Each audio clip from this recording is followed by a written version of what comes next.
Well, morena, everyone. Welcome along to today's meeting for Local Water Done Well. We'll open with karakia. Whakataka te hau ki te uru, whakataka te hau ki te tonga, kia mā kine kine ki uta, kia mā taratara ki tai, e hi aki ana te atakura, he tia, he huka, he hauhu, tihei mauri ora. Apologies for today. 1, 2, 3, 4, 5. Malcolm. And anyone else? I think it's us. Move that we receive Malcolm's apology. Seconded Lydia, thank you. All those in favour say aye. Anyone against? Declare it carried. Any conflicts of interest people want to raise? Nope. And confirmation of the previous minutes from the 12th of February. Mover and seconder, they're true and correct. Lydia, cool. Seconder, Sophie, thank you. Any conversation on the minutes? Yeah, Megan. Am I on? Yes. Okay, right. Look, I was an apology for the last meeting, so I wasn't here, and I just had a question. Can I just ask a question for clarity? Thank you. And it was just around. There was discussion around dividends or a return on investment, and that was on page 6. Just noting that that's going to be further work to come, and I wasn't quite sure when that would be built into, right from a time perspective, when we'll be having that discussion in a more detailed way. So that's my only question. When? At the moment, I don't think that discussion's been had because we're not sure whether or not we're setting up an entity or not, and so if we are, then that will all needs to be confirmed by us. But I don't know if you had views on the timing of that. But I don't think we haven't had conversations yet. Murray, do you want to talk to an answer there? Thanks, Mick, for the question, Megan. Look, I guess a couple of things probably relevant in terms of framing a future discussion. The first would be that as we get established, retaining any earnings for ongoing investment and development will be important. Secondly, if there is a different structure in play with regard to other councils joining or being directed to join, there would be a bit of a complexity in developing an appropriate dividend policy. And thirdly, we need to be careful about how much we actually want to commercialise water as opposed to providing best value for service and delivery. Wonderful, and it's that very last point that I think will be important from a Runanga perspective as to what we consider return on investments and whether that might be environmental outcomes or money and what would be appropriate, because I know that we would be looking for a system where people get affordable drinking water at good quality is the primary goal rather than money. Yeah. Thank you, Megan. Anything else from the minutes? No. All those in favour that they're true and accurate, say aye. Anyone against? Declare it carried. And just note, Alex and Ravine, thank you for joining us online. You've appeared on a big TV screen in front of me. Great to have you both with us today. The report today is really an update from the establishment chairperson. As we have said, these meetings will be the reasonably regular in our diary because there's a lot happening. Sometimes the decisions are substantial and sometimes they're more for information, and today's a bit more of the update type rather than any major decisions. But Mary, I'll hand the floor to you if you want to talk us through your report, and there may be some other discussions and things you'd like to have that have come to light since the report was written, and that more than happy to talk about today as well. May I ask a quick question? Yeah, Sophie. Relating to how the report's presented, because there's this. We're out for consultation at the moment, and a lot of questions that we're getting are around how much of the work that it's being done at the moment is applicable to either option, and how much is just applicable to a WSCCO. So if there's any chance of feeding that into how you're telling us what's been going on, that would be really helpful, please. Thank you. Thanks, Sam, and thanks for the question, Sophie. I'll build that into the response during the course of the next few minutes. As I referred to last time we were together, the pace of activity is rapid and it's quickening, simply because of the sheer volume and quantum of work that's required to be done to prepare for a decision to either go or no go, and everything is based around making sure that we are clear that there are off-ramps if the decision to not proceed is made, and that we are as ready as we can be with the decision to proceed if that is a go. If I can just sort of step into the assumption that the decision is made to progress. What we need to be doing as a legal entity, as a CCO, if that's where we get to, is to be able to contract for services as soon as possible. And a lot of things will flow out of that decision in relation to how we need to look at novating staff, if that's where we end up, what sort of external supply contracts and arrangements we'll need to have in place, and how we build an operating model and populate that with all the services, information and capacity that we need. To that end, we're in the position now where we have a draft constitution that's been received by the lawyers, which we're starting to review and consider. There is likely to be a degree of complexity in that process as well, although our constitution is a relatively simple document in and of itself. As you are aware, as councillors and certainly the executive, the way Bill 3 is structured, it provides the opportunity for the Minister to make direction in relation to water service delivery plan councils that aren't approved, and to direct that they join an existing CCO. There's a constitutional element to that as well in terms of shareholding and asset value, and the way an operating model will then necessarily need to change, both from a governance, executive and a technical delivery level. In preparation for that further, there's been the beginning of a suite of policy documents prepared. Those include things like delegations policies, procurement, commercial contracting models. Current media coverage suggests that Wellington Water are a model about how not to do it. So we're able to have a close look at the way those things are progressing as well for our requirements. The operating model, there's a straw man of that that's now been developed in order to start the change and program of work that might be required post the 2nd of April for a decision. And the budget that was approved by Council is likely to be aligned with current costing through to that end of that preparatory stage, but then we move into an establishment and transition phase so that the pace of work will pick up. And as I mentioned, in terms of the potential establishment of a legal entity in its own right, there will be additional transition costs, assuming that the decision to proceed is made by the council.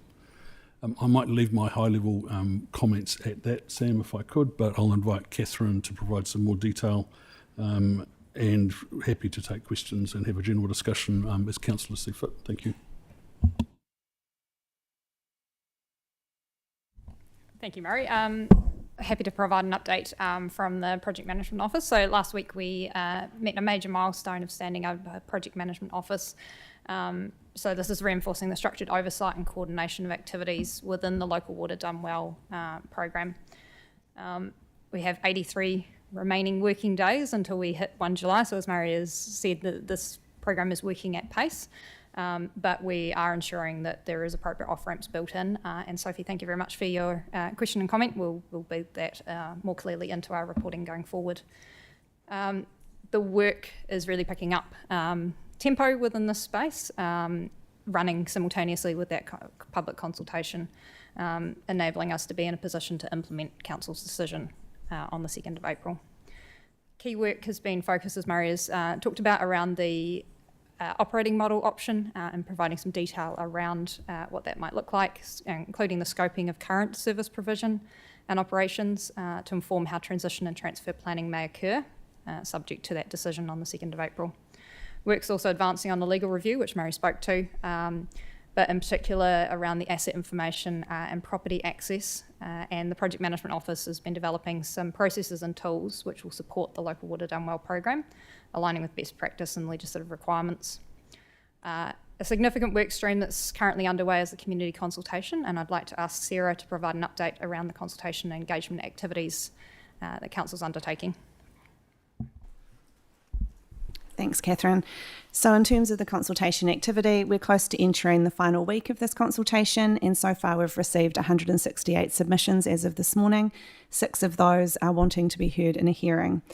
This is a reasonable amount of submissions given the stage within the consultation that we're at. Generally, we are expecting to receive a large number over the coming week. We've been tracking where submissions are coming from the best we can, noting that there is no requirement to list their township, and have found that roughly 20% have been coming from Rolleston. Then in terms of order, we've had Lincoln, Prebbleton, Darfield and West Melton as well. In terms of those wanting to be heard, there is 3 that are wanting to be heard from Rolleston, then Charing Cross, West Melton and Leaston, 1 each. So there is quite a bit of activity planned across the coming days ahead of consultation closing on Wednesday, the 12th of March at 5 p.m. This evening we have an online webinar. There is a Lincoln drop-in session with the community scheduled for Thursday evening, with another one in Darfield on Saturday morning. In terms of the community interaction, it has been going good. A video has been created and we've had 4,500 views of that over just a couple of days, so that's fairly impressive. We've been responding to the feedback as we've been receiving it and continuing to upload our FAQ section on the consultation site as well to help with community understanding. Our focus is continuing to be to respond to the community feedback and prepare for responding to submitters and setting up the next stage of the consultation process once that concludes on Wednesday at 5 o'clock.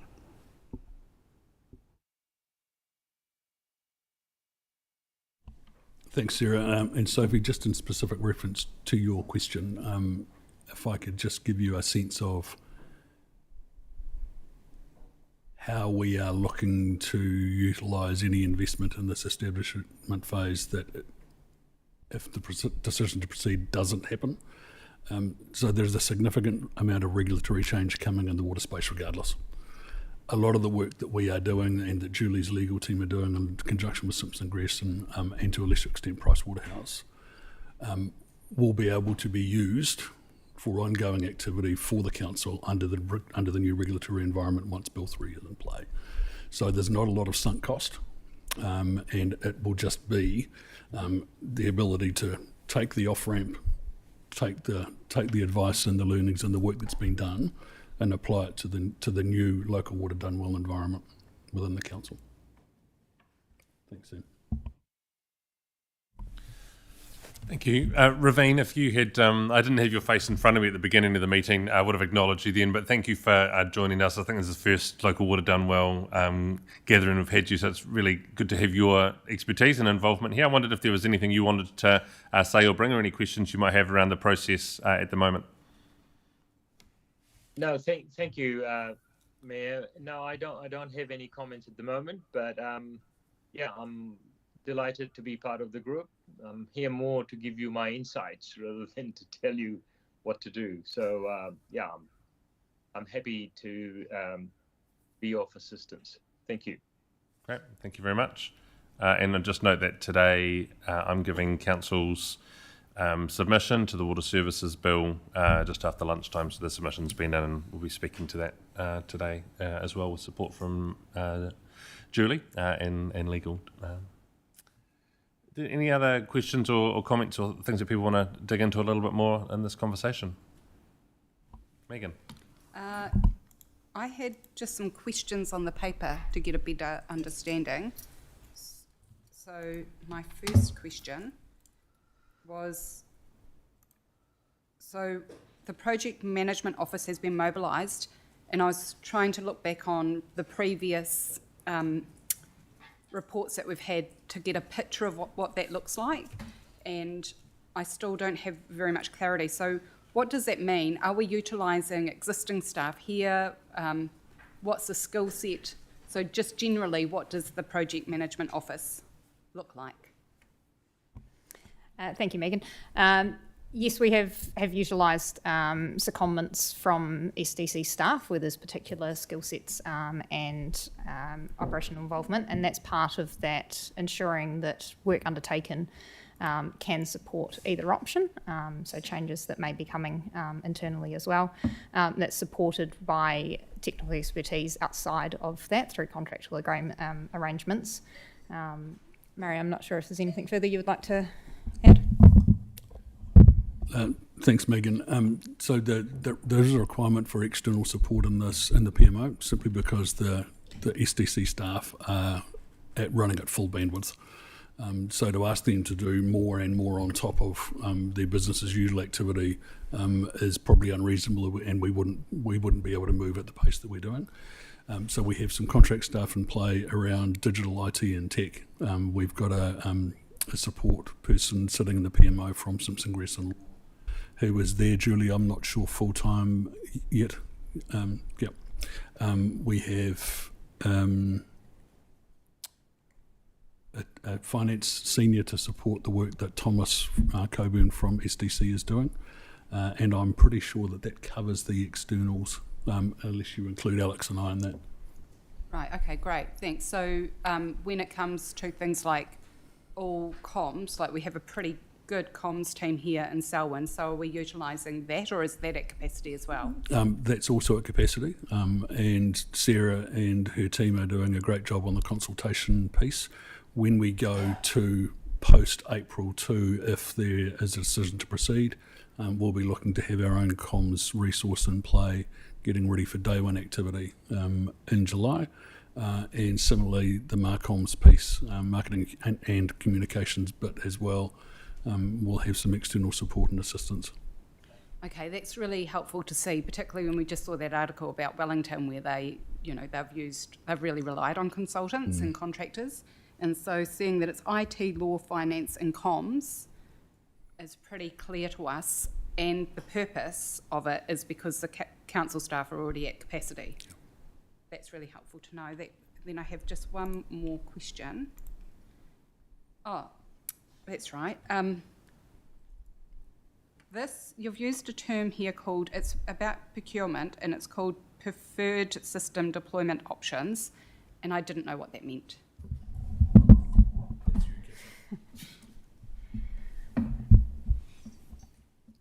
So this is around the preparatory work for CCO and exploring the IT and systems requirements. Because of the timeframes associated with establishment, we're needing to work back through putting arrangements in place that we can provide those systems should the council resolve to establish the CCO from 1 July. But those are being undertaken in a way that there are options to step out of that process.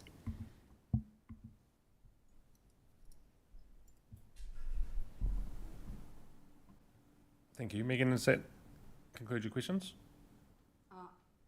Keep going.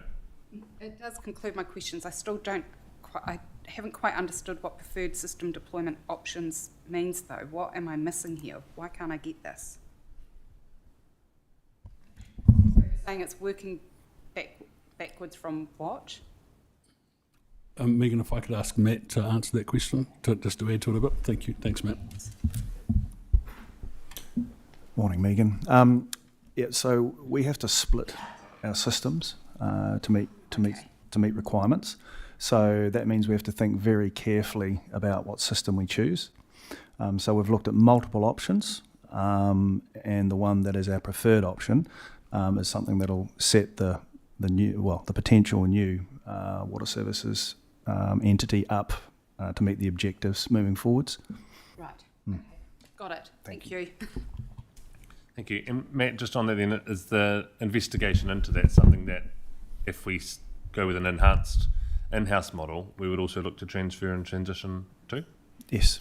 Yeah. Thank you.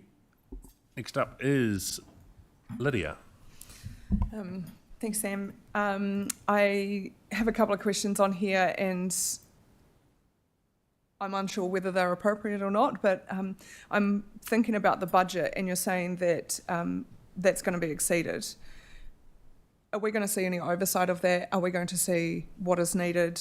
Are there any work streams that are exceeding their allocated budget? That's the first question, if you want to. I'm happy to deal with them one at a time if that suits. Yeah. So the original budget, preparatory budget, was at 2 million.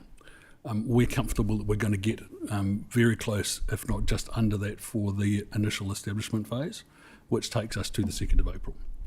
Once the entity is then up and running, if the decision to proceed is made, then there will be additional costs around things like setting up and preparing for appointment of staff, executive leadership team members needing to be appointed, the contracting of services for HR, our executive search and placement services, for getting additional independent legal advice, because we won't be able to use SDC's lawyers for our own legal advisors. We'll need separate.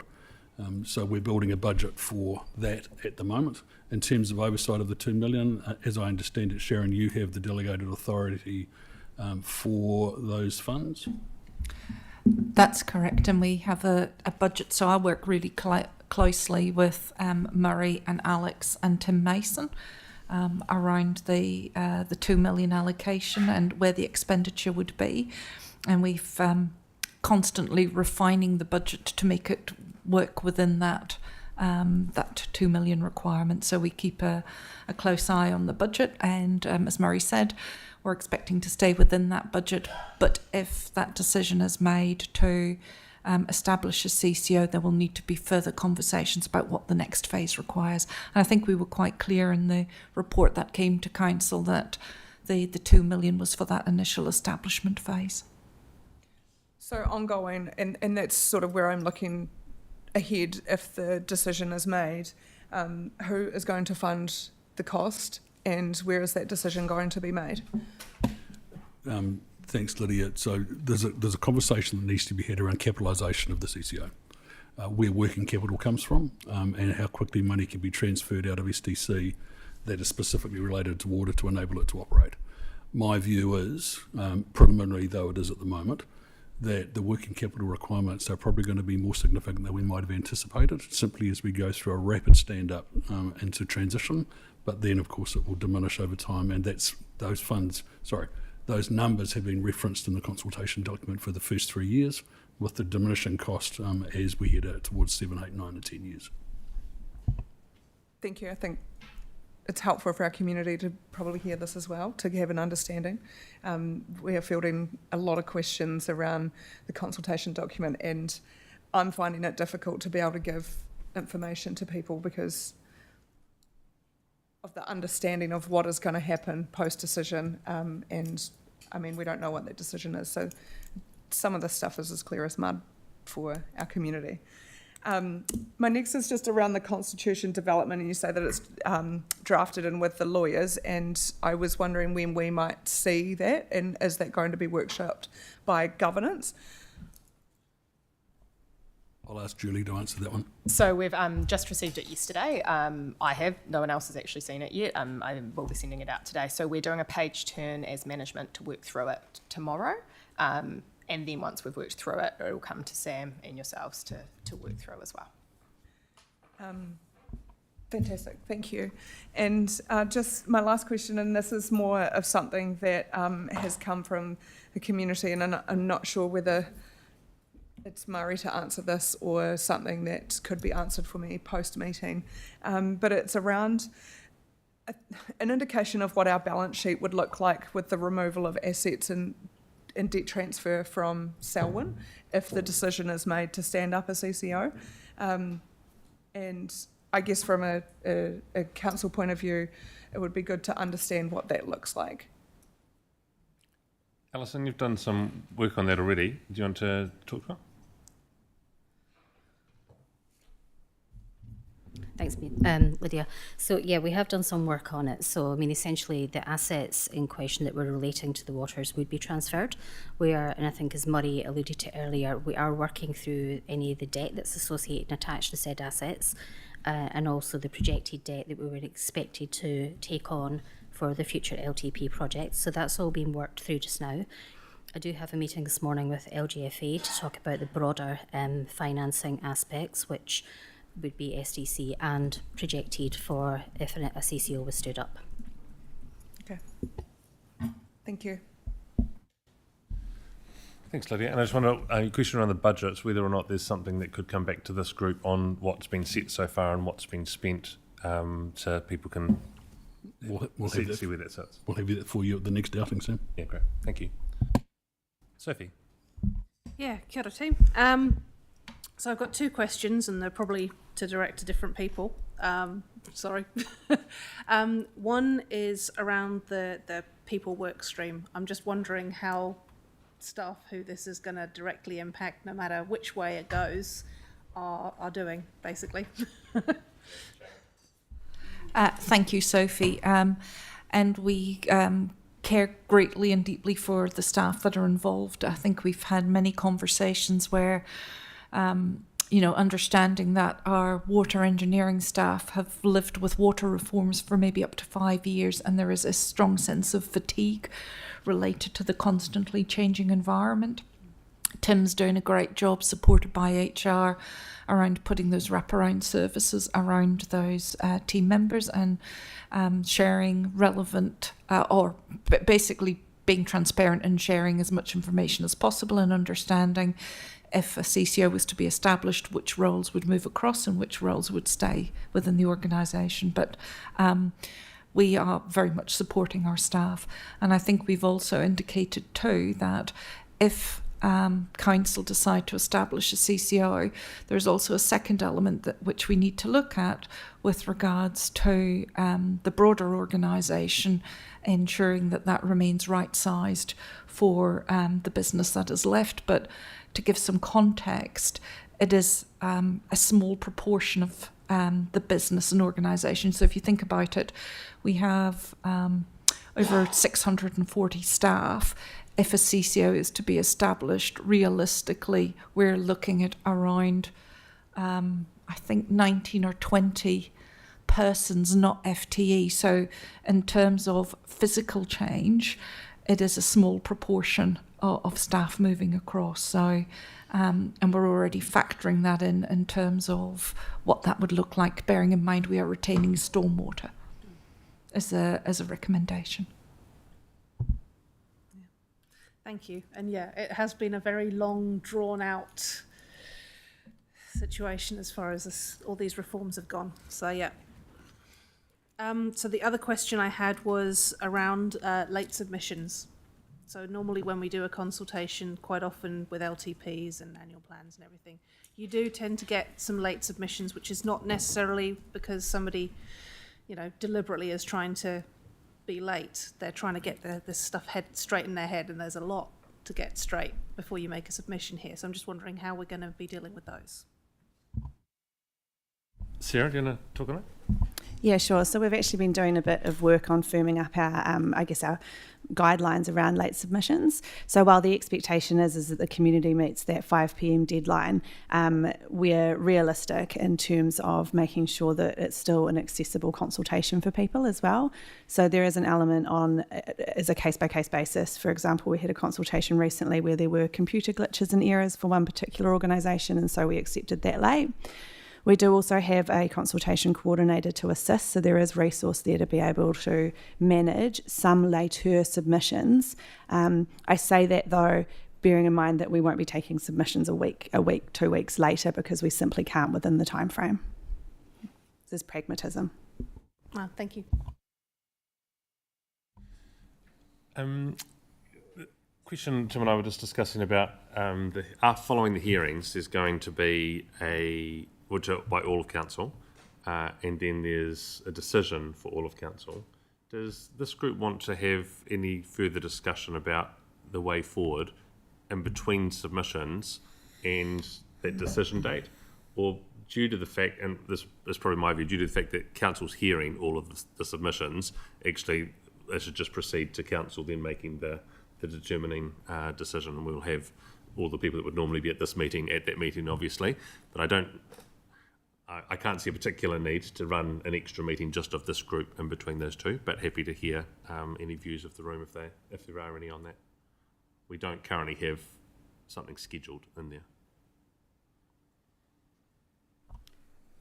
Well, the only part I'm not sure about is how we feed in. So this subcommittee is leading this space, and how do we enable and help our council colleagues to understand the detail and information that we know? And so I think it would just be trying to understand how we can be helpful to provide our perspective. So if we can feed that into the deliberations somehow to provide our feedback as a committee would be helpful. Yeah, thanks, Megan. And I'm conscious to Ravine of your expertise on this as well, and how your voice is carried through, if not through this committee, then how that would occur. So maybe we talk with you about that. But if you've got any views about how you are contributing to the final decision, please share them now. Yeah, I think, members have lots of questions and concerns. I believe because I have actually set up a CCO, which was Manukau Water Limited, I know the regulations are going to be slightly different, but I've got some experience, some scars, and so I can contribute by giving my views that may help the members decide, because this is a big decision. And there are opportunities not to rush certain aspects, but to take it in a staged manner, because at the end of the day, this is still part of the Selwyn District Council. So the balance sheet, for example, there was a question earlier. Selwyn District Council's balance sheet will remain the same, because everything from the water CCO, if a CCO were formed, would be consolidated into the council's balance sheet. Thanks, Ravine. So I wonder then through whether it's at the end of the deliberations, and it wouldn't be a submission from this committee, but it would be some views of this committee into that submission process, maybe as a roundup or closing of that process, or at the beginning of the deliberations, then this committee could have some views, and maybe that might be where we would need to meet together before all of council meeting to kind of say what is that view of this committee, and then bring that at the start of the council deliberation process alongside the staff report that will follow as well. Cool. So sorry, Sophie, you haven't finished. I was just going to say I would be very wary of assuming that you're going to get one single view from this committee. I mean, we've been through the whole thing, but at the same time, there's still a lot of questions and answers, and some of the things that people are raising in the community at the moment, that does make you think, some of these things, I can think through these and I can come up with answers that I know make sense to me, but they don't necessarily make sense to everybody here, let alone our other colleagues. And also I'd be very wary of there being any kind of, the decision has to be made by the whole of council. Yes. If we're implying that we know best and we're putting our spin on it, I think that's a very dangerous place to go. On the other hand, I quite like, for instance, when we do LTP deliberations, we go through different aspects of all the different decisions and everything else. And there are multiple decisions. This is one single decision, but there are many components to it to weigh up which one is the best way. So if there's any way of facilitating deliberations in a way that we actually go through the different themes, I mean, we've got themes right here in this report. If there's a way of doing that, then that would work. Well, I would hope it would work, but it's a bit hard to know. We've not done one of these before. I mean, this is all new. But yeah, I really appreciate being part of this committee, but I'm wary of making it sound as though we know best. Because I'm not sure that we do. That's why we've got a consultation going on. Thanks. Thanks, Sophie. And you don't necessarily know best, but we certainly know more because you've spent more time thinking this through. You've turned up to these meetings, you've read a whole lot more information, you've been exposed to the expertise that we've brought in around this. So I think there is real value in this committee having a voice into that. It's not, it's not to say we know best. We're not telling you what to do. Because we want to hear what the community wants through this. But yeah. Sharon? Thanks, Sam. I'd also say, if you think about how we work from a governance perspective in terms of the new committees that are set up, that was part of the rationale, was for this committee to take a lead and make recommendations. Other committees make recommendations through to full council. So actually, I guess what's being suggested is not abnormal to what we would do anyway from a governance point of view. Without a doubt, you're right. I'm sure the committee here will have varying views, but it would be not unusual for a governance group to make the recommendation through to full council. And so that's our norm of how we do business. Okay. Is there anything further for Murray and the team question-wise? Or any comments you want to make around the consultation, work program where we're at, things you want to hear? No. If we look forward to our diaries, we've got the local water done well. Well, so consultation finishes next week. And then the following week we have the consultation hearings on the 20th and perhaps the 21st. They'll totally depend on numbers. We'll try and have them in one day if there's not more than a day's worth of hearings. We have the deliberations the week after, so there's a week in between the hearings and the deliberations that allows us to not just make a knee-jerk reaction to what the last person said in the room that's here, but consider all the information, allow staff to write the report. And for this group, I'm hearing there's a chance for us to have a conversation. It might be online rather than in the room, just given the days that will happen. And then the following week is decision time around final decision and moving forward. Tim, do you want to say anything? Thanks, Sam. Just to confirm, we'll be setting up an extraordinary meeting of council for the 2nd of April to bring the decision document. And just so I'm clear, is the intent to set up a meeting between the 20th and the 26th, potentially online, to have a discussion around where the recommendation of this committee? Is that what I'm hearing? Yeah, I think sounds like members are keen to have that happen. It's probably helpful though if there's only a few that want to be heard in the morning, whether we do that in the afternoon of that same day or on the Friday, so that it gives the chance for that info to be included in the staff report in consideration ahead of that being written for the council agenda the following week. So it's likely probably on the Friday, I think it's more likely. It gives us that 24 hours to think about what we've heard through the hearings. Cool. Well, that brings us to the end of today's agenda. Thanks, Alex and Ravine, for joining online. We'll close with karakia, unahia, tapo, kia wātia, ai, kua wātia. Kia ora, everyone. Thank you.